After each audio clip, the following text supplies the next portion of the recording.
Everyone, welcome to my channel medical nebula. तो आज हम लोग पढ़ेंगे प्रिंसिपल एंड इनहेरिटेंस का पार्ट सेकंड। पहले पार्ट में हम लोगों ने कुछ टॉपिक्स कंप्लीट किए थे, तो आज हम लोग जो बचे हुए टॉपिक्स हैं उसको कंप्लीट करेंगे। तो पहला टॉपिक है second exception of Mendel's first law. When both allele express themselves fully in heterozygous condition is called codominance। जैसे हम लोग ने पहले देखा था इनकम्प्लीट डोमिनेंस में कि उसमें सिर्फ एक ही एलील अपना जीन एक्सप्रेस कर पा रहा था, दोनों नहीं कर पा रहे थे क्योंकि एक डोमिनेंट था और एक रिसेसिव था। लेकिन इसमें हम पढ़ेंगे कि दोनों एलील हेट्रोजाइगस कंडीशन में वो दोनों अपने को फुली एक्सप्रेस करेंगे। इस फेनोमेना को हम बोलेंगे कोडोमिनेंस। तो ये एक्सेप्शन हुआ मेंडल्स के लॉ का, क्योंकि लॉ ऑफ डोमिनेंस में तो उन्होंने ये बताया था कि एक जीन अपने आप को एक्सप्रेस करेगा जो डोमिनेंट होगा, जो रिसेसिव होगा वो नहीं करेगा। In case of codominance, the F1 generation resembles both parents. A good example is different type of red blood cell that determine ABO blood grouping in human beings. जो F1 generation आएंगी इनका cross कराने पे, वो अपने parents का both characters resemble करेंगे।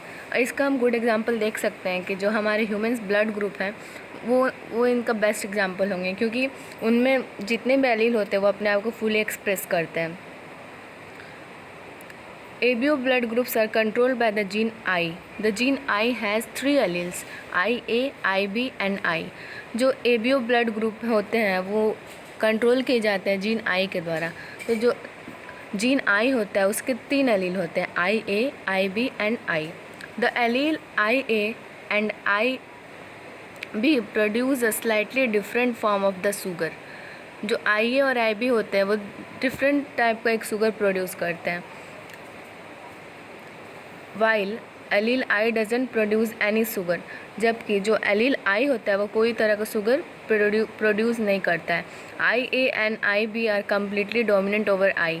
जो I A and I B हैं जो शुगर प्रोड्यूस करते हैं वो कम्प्लीटली डोमिनेंट होते हैं आई के ऊपर, यानी वो दोनों डोमिनेंट एलील होते हैं। ये एक टेबल है जो genetic basis of blood grouping को शो कर रहा है एक ह्यूमन पॉपुलेशन के अंदर, जिसमें देखते हैं allele from parent 1, allele from parent 2, और उसका जो जीनोटाइप ऑफस्प्रिंग है वो है, और है ब्लड टाइप्स ऑफ ऑफस्प्रिंग। तो पहले में हम देखेंगे कि एलील फ्रॉम पेरेंट 1 में आई ए है जो कि डोमिनेंट है, और एलील फ्रॉम पेरेंट 2 का भी आई ए है। तो ये दोनों खुद को एक्सप्रेस करेंगे, तो जीनोटाइप जो उनका बनेगा आई ए होगा, और जो उनका ब्लड ग्रुप होगा वो होगा ए, क्योंकि दोनों तो डोमिनेंट हैं। अब सेकंड में देखेंगे आई ए और आई बी, तो ये दोनों भी आई ए और बी दोनों डोमिनेंट हैं, तो ये भी अपना कैरेक्टर शो करेंगे। तो जीनोटाइप इसका होगा आई ए और आई बी, और इसका ब्लड ग्रुप होगा ए बी। थर्ड में हम देखेंगे आई ए और आई, तो इस स्मॉल आई जो दिया है वो तो एक रिसेसिव करेक्टर है, वो तो डोमिनेंट नहीं है, तो यहाँ पे बस ए अपना करेक्टर शो करेगा। And the fourth one is I B and I A, इसमें भी दोनों डोमिनेंट है, तो आई ए और आई बी इसका जीनोटाइप हो जाएगा और ए बी ब्लड ग्रुप हो जाएगा। एंड फिफ्थ में देखेंगे आई बी। अब देख सकते हैं कि आई बी यानी दोनों सेम ही है, बी और ए तो डोमिनेंट होते ही हैं, तो इसमें भी आई बी और ब्लड ग्रुप जो होगा बी होगा।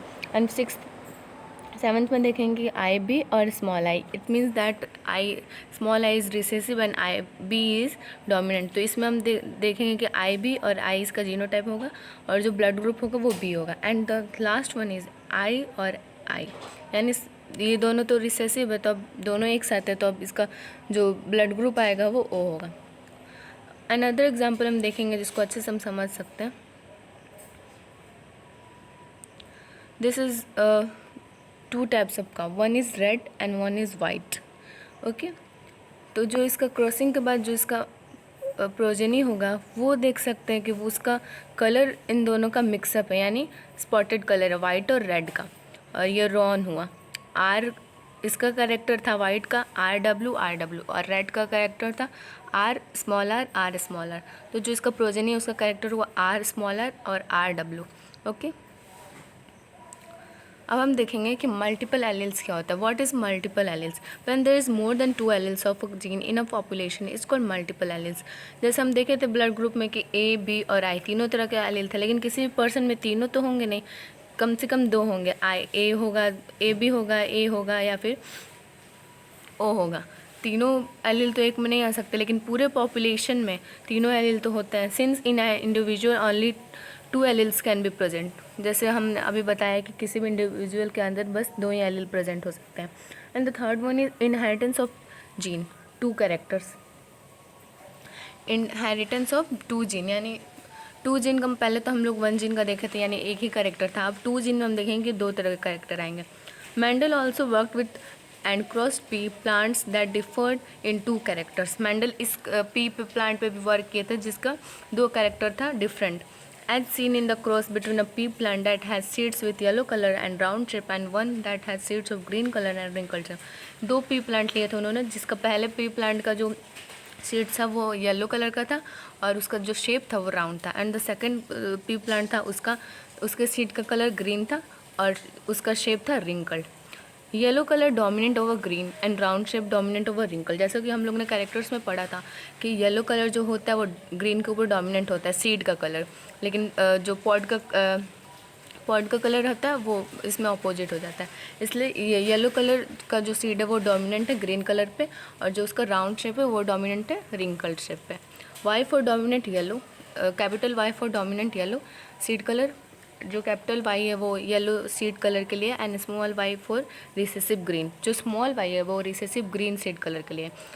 Capital R for round shape and small R for wrinkle shape. जो कैपिटल आर है वो सीड के राउंड शेप के लिए और स्मॉल आर जो है वो सीड के रिंकल्ड शेप के लिए. तो यहाँ पे हम समझेंगे पहले हाइब्रिड का मतलब क्या होता है. हाइब्रिड का मतलब होता है हेट्रोजाइगस. हेट्रोजाइगस कंडीशन में जैसे होता है monohybrid, dihybrid. Monohybrid means single और हेट्रोजाइगस, और डाईहाइब्रिड मीन्स डबल. जो 2 कैरेक्टर का होता है क्रॉस उसको डाईहाइब्रिड क्रॉस बोलते हैं. अब यहाँ पे हम डायग्राम देखेंगे येलो और ग्रीन सीड का जो है क्रॉस कैसे होता है. जो पेरेंटल जनरेशन का है राउंड येलो और रिंकल ग्रीन, तो इसका हम पहले गैमेट्स फॉर्मेशन करेंगे. जैसा हम लोग ने पहले पार्ट में हमने सिखाया था कि जब गैमेट फॉर्मेशन होता है तो दोनों जीन में से एक एक एलील को हम ले लेते हैं.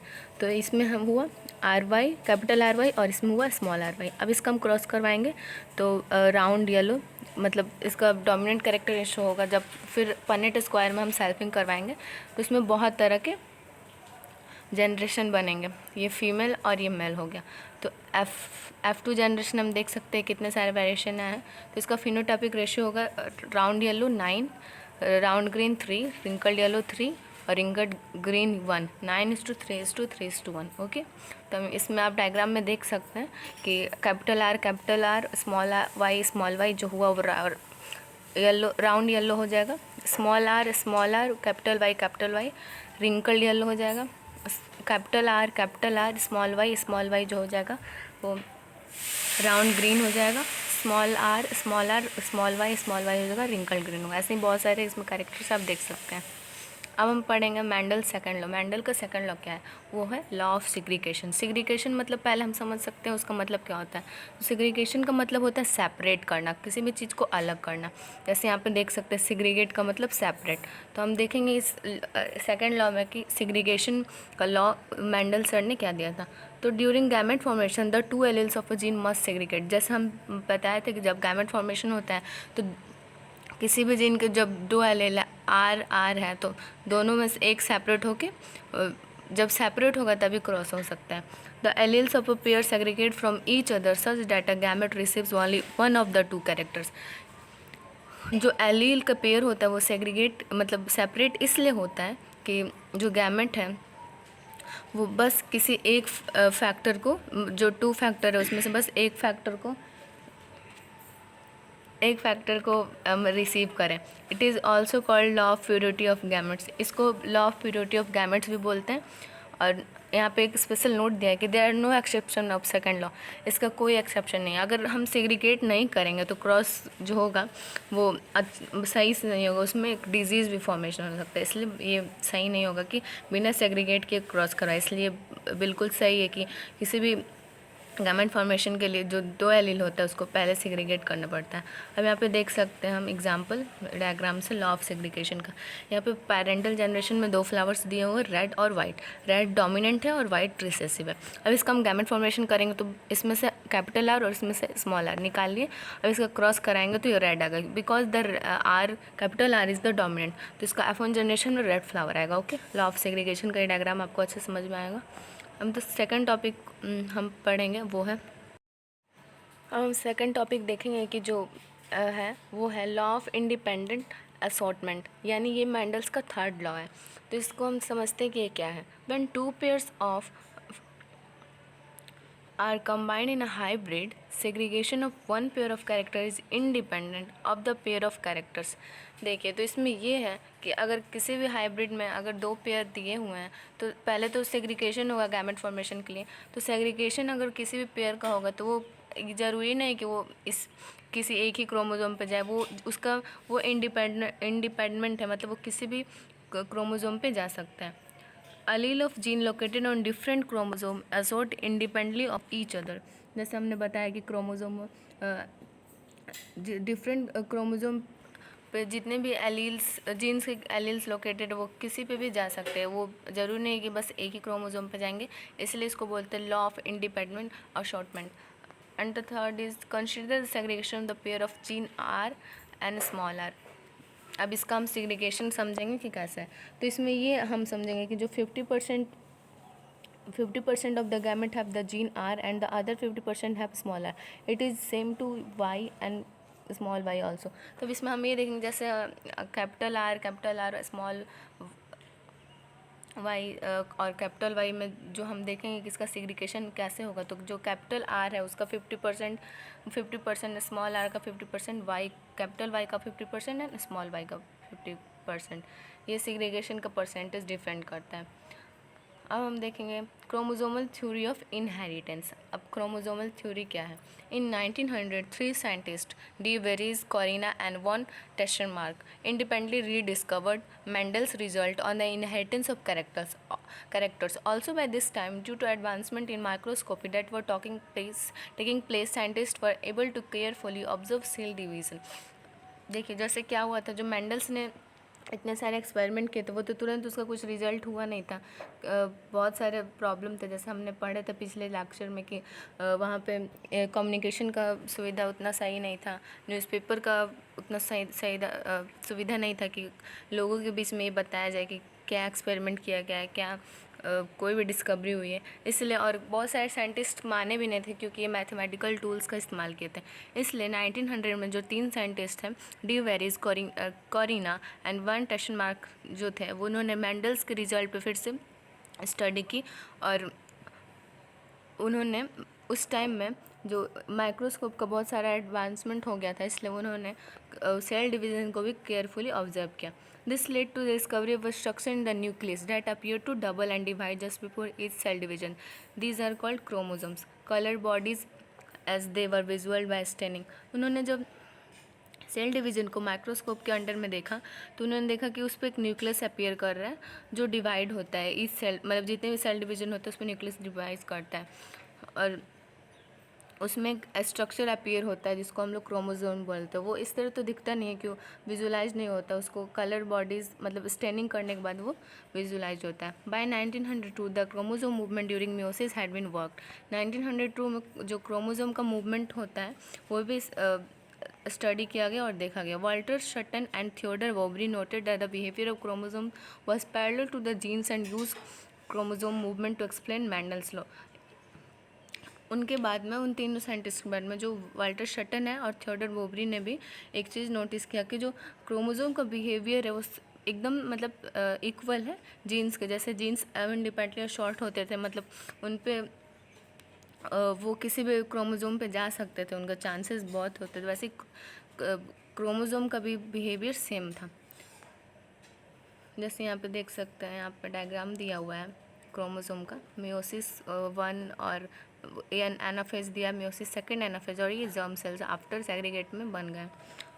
अब हम देखेंगे कि कंपैरिजन दिया, ये एक टास्क है कि आप लोग इसको बता सकते हैं कि इसमें जीन और एलील कौन सा है। जीन और क्रोमोसोम कौन सा है। अब हम देख रहे हैं कि Sutton and Boveri argue that pairing and separation of a pair of chromosome would lead to the segregation of a pair of factors they carried। उन्होंने अब आर्ग्यू किया कि जो पेयरिंग है और सेपरेशन है क्रोमोसोम का, वो सेग्रीगेशन के लिए मतलब कारण है, सेग्रीगेशन का एक लीड करता है। Thomas Hunt Morgan and his colleagues led to discovering the basis for the variation that sexual reproduction produce। अब उन सटन एंड वोबरी के बाद जो थर्ड साइंटिस्ट हैं उनका नाम था थॉमस हंट मॉर्गन, और उनके बहुत सारे फ्रेंड्स जो होते हैं वो वेरिएशन पे डिस्कवरी के लिए उन्होंने बहुत सारे वर्क किए। Morgan work with the tiny fruit flies यानी ड्रोसोफिला मेलंगोस्टर, उस पर उन्होंने वर्क किया, which were found very suitable for such studies. जो फ्रूट फ्लाइज थी वो बहुत ही सुटेबल थी उनके स्टडी के लिए। तो यहाँ पे क्वेश्चन आता है कि वाई टी.एच. मॉर्गन यानी Thomas Hunt Morgan choose Drosophila melanogaster for experiments. उन्होंने ड्रोसोफिला मेलंगोस्टर यानी फ्रूट फ्लाई को ही क्यों चूज़ किया था।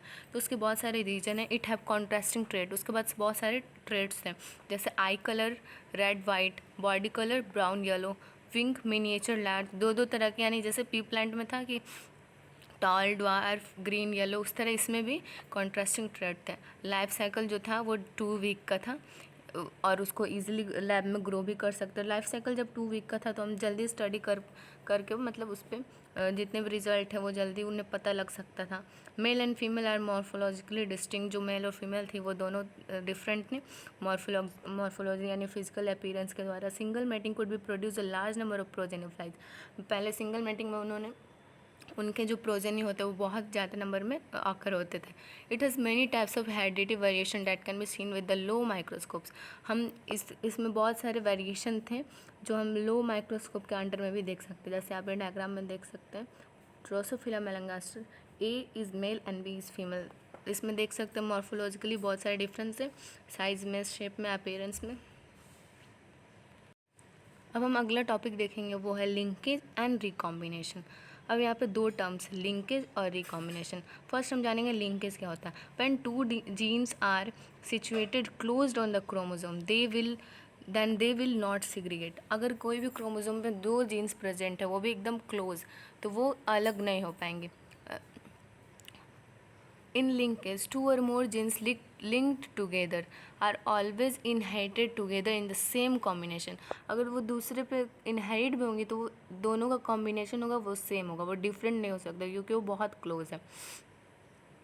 फॉर मोर देन 2 जनरेशन, वो 2 जनरेशन तक वो सेम ही पेयर्स में रहेंगे, यानी टुगेदर कंबाइन रहेंगे। Whereas in recombination the genetic material is exchange between different organism which leads to the production of offspring with the combination of trend. In other hand recombination में जो होता है वो जो जेनेटिक मटेरियल होता है वो एक्सचेंज होता है, वो लिंकेज की तरह मतलब जनरेशन वाइज में सेम नहीं रहता है। इसके वजह से रिकॉम्बिनेशन में जब वो एक्सचेंज होते हैं, इसकी वजह से जो प्रोजेनी का जो ट्रेट होता है वो कॉम्बिनेशन ऑफ ट्रेट आते हैं, मतलब डिफरेंट ट्रेट्स आते हैं, सेम ही कैरेक्टर्स नहीं रहता है। जैसे हम यहाँ पे डायग्राम में समझेंगे लिंकेज और रिकॉम्बिनेशन। तो यहाँ पे देख सकते हैं लिंकेज का जो जीन है वो सारे में सेग्रीगेट भी हुआ है तो एक साथ ही हुआ, डिफरेंट कुछ भी यहाँ पे डिफरेंस नहीं है। जबकि यहाँ रिकॉम्बिनेशन में देखेंगे कि जो जीन्स है वो क्रॉसिंग ओवर के बाद वो चेंज हो जा रहे हैं। Non recombinant chromatids recombinant chromatids, यानी चेंज हो गए। फिर 2 लिंक्ड एंड 2 रिकॉम्बिनेंट क्रोमेटिड्स, यहाँ पे लिंक्ड जीन्स बन गया, लेकिन यहाँ पे कोई डिफरेंस नहीं है। रिकॉम्बिनेशन का मतलब ही होता है क्रॉसिंग ओवर, यानी क्रॉस करने के बाद जीन्स का एक्सचेंज होना। अब हम अगला टॉपिक देखेंगे, क्रॉसिंग ऑफ ड्रोसोफिला मेलंगोस्टर। क्रॉसिंग मतलब ड्रोसोफिला मेलंगोस्टर का क्रॉसिंग किया था, तभी टी.एच. मॉर्गन ने उस पर बहुत सारे रिजल्ट देखे थे। मेल का जो कैरेक्टर था वो स्मॉल वाई प्लस था और फीमेल का स्मॉल वाई था। मेल का जो स्ट्रक्चर था वो ब्राउन बॉडी रेड आई और वो एक वाइल्ड टाइप का था, but in female yellow body white eye ये थे। अभी एनसीईआरटी का डायग्राम है जिसमें क्रॉस करवाया गया है पेरेंटल का F1 जनरेशन और F2 जनरेशन, जिसमें पेरेंटल टाइप जो है वो 98.7% है और जो रिकम्बिनेंट टाइप से 1.3% है। और जो क्रॉस भी है उसमें जो पेरेंटल टाइप है वो 62.8% है और रिकम्बिनेंट टाइप है 37.2% है। अब हम देखेंगे पॉलीजेनिक इनहेरिटेंस, ये क्या होता है। पॉली मतलब मैनी और जेनिक मतलब जीन्स, यानी मैनी जीन्स इनहेरिटेंस। अब हम देखते हैं इसमें क्या है। Inheritance of character in which one character is controlled by many genes. अब इसमें ये है कि जो भी कैरेक्टर इनहेरिट होते हैं उसमें जो एक ही कैरेक्टर है वो बहुत सारे जीन्स के द्वारा कंट्रोल किया जाता है। And intensity of character is depend on the number of dominant allele. और इंटेंसिटी मतलब कितना, वो जैसे कलर है तो कितना डार्क है कितना लाइट है, उसका इंटेंसिटी जो है वो एलील पर डिपेंड करता है, वो भी डोमिनेंट एलील पर। अगर डोमिनेंट है तो वो डार्क और रिसेसिव है तो वो लाइट होगा। तो polygenic first describe by Nilsson Ehle in kernel colour of wheat. जो पॉलीजेनिक इनहेरिटेंस था वो सबसे पहले डिस्कवर किया गया था निल्सन एले के द्वारा, जो व्हीट कलर में देखा गया था। इसका एग्जांपल है skin colour, human height etcetera. तो हम देख सकते हैं यहाँ पे बहुत सारे वेरिएशन है स्किन कलर के, डार्क, लाइट, वेरी लाइट। अब हम देखते हैं स्किन कलर में कैसा है। फिनोटाइप और जीनोटाइप रेशियो। फिनोटाइप मतलब अपीयरेंस उसका, और जीनोटाइप मतलब जीन्स का अपीयरेंस। तो एक्सट्रीमली डार्क, इसमें आप देख सकते हैं कि सारे जितने भी वो डोमिनेंट है, कैपिटल है, capital B, capital C, capital C, इसमें सारे डोमिनेंट है या, तो इसलिए ये एक्सट्रीमली डार्क है।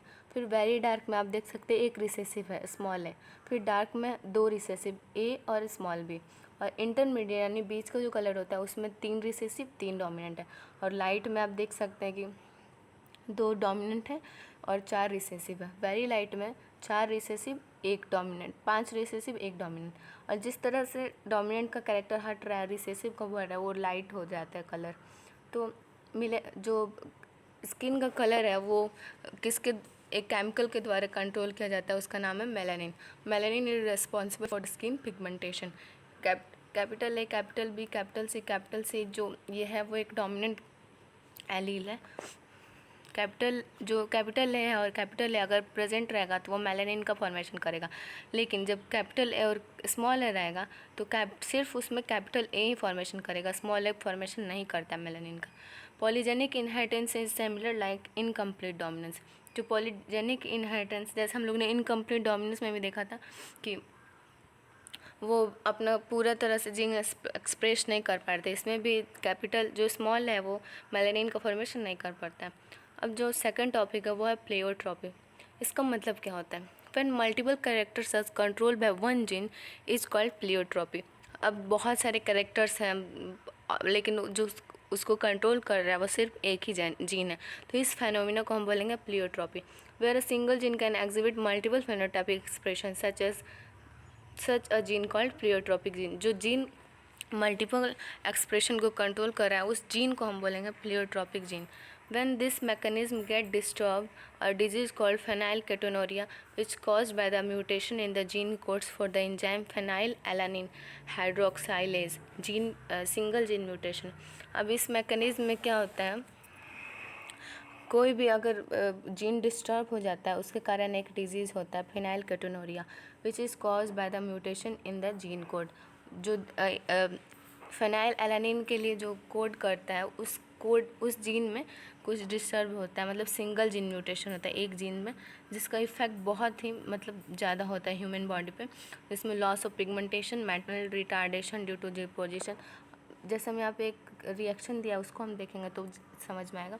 फेनाइल एलानिन हाइड्रोक्साइलेशन होता है किसके प्रेजेंस में, फेनाइल एलानिन, और हाइड्रोक्साइलेज के प्रेजेंस में इसका हाइड्रोक्साइलेशन होता है जो कि टायरोसिन में कन्वर्ट होता है। It converts in tyrosine with the help of this gene, इस जीन के प्रेजेंट में होता है। तो टायरोसिन क्या करता है, टायरोसिन जो होता है वो मेलानिन का सिक्रीशन में हेल्प करता है, थायरोक्सिन के सिक्रीशन में हेल्प करता है, और एड्रेनल, डोपामिन, बहुत सारे जो हार्मोन्स होते हैं उसके सिक्रीशन में हेल्प करता है। जो मेलानिन होता है पहले हम लोग देख चुके थे वो स्किन पिगमेंटेशन में हेल्प करता है।